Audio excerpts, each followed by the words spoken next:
On Monday, a long-awaited event took place. King Frederik and Queen Mary arrived at their summer residence, but this was not just another royal visit. It marks the beginning of a special summer that will be remembered for a long time. But let's start with the most exciting event. Princess Isabella has finally earned the right to wear a diadem. For those who aren't familiar with the finer points of royal protocol, this event can be compared to the coming of age of a regular teenager, only it's 1,000 times more solemn and significant.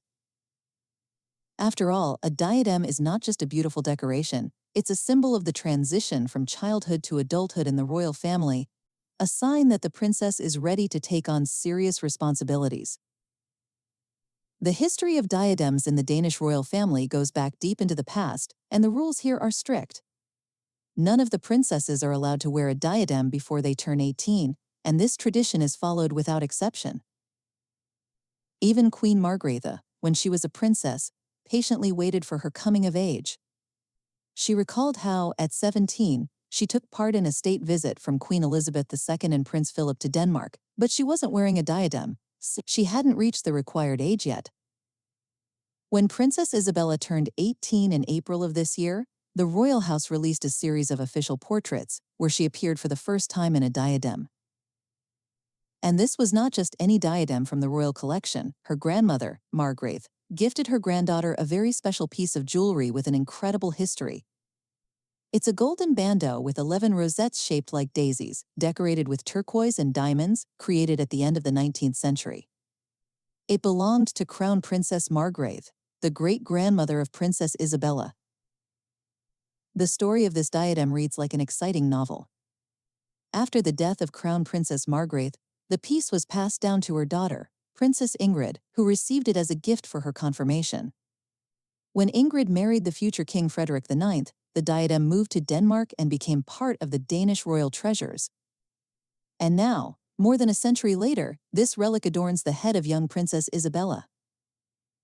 But what's most fascinating about this diadem is its versatility. It's not just a headpiece, it can be taken apart and worn as a bracelet. Imagine the luxury of having a piece of jewelry that can transform depending on the occasion. The narrow shape of the bandeau allows it to be worn almost horizontally as an elegant hairband, which looks incredibly chic and modern. Now, let's return to the summer plans of the royal family at Graasten Castle. This place is special for the Danish monarchs. They've been spending their holidays here for many years. This year, King Frederik and Queen Mary arrived with Princess Isabella and Prince Vincent, and their arrival in the town was truly grand. The people of Graasten came out onto the streets with flowers, welcoming speeches were given, and the atmosphere was simply festive. Every day the royal family spends at the castle is accompanied by special ceremonies. The royal lifeguards march through the town to the castle every morning, accompanied by 2 drummers from the Royal Drumming Corps. And on Fridays, a special changing of the guard ceremony takes place with the participation of the musical corps of the Royal Lifeguards and the Drumming Corps right in the castle courtyard.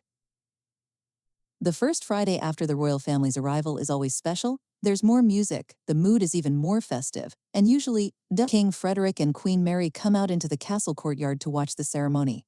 Their children, who are staying at the castle, often join their parents as well.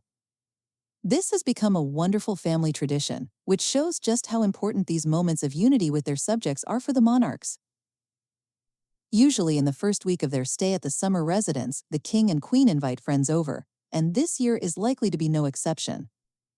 Graasten Castle transforms into a true social hub, where official duties blend harmoniously with family relaxation and friendly gatherings. Interestingly, the tradition of receiving a diadem as a gift for one's 18th birthday has also been followed by other princesses of the Danish royal family. Princess Benedicte received a diadem made from a brooch that belonged to Queen Alexandrine, while Queen Anne-Marie received one from a corsage decoration that once belonged to Queen Victoria of Sweden. Each diadem carries its own family history and connects generations of royal women.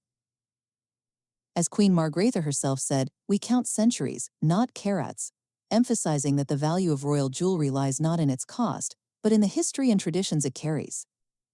Each princess, when wearing a diadem, adds a new chapter to this endless story. The summer at Graasten Castle promises to be especially memorable for the Danish royal family. The blend of ancient traditions, family warmth, And new beginnings creates an atmosphere that makes this period special not only for the monarchs themselves, but also for everyone who follows their lives. And who knows, maybe this summer we will witness a few more important announcements and new traditions in the life of one of Europe's most beloved royal families.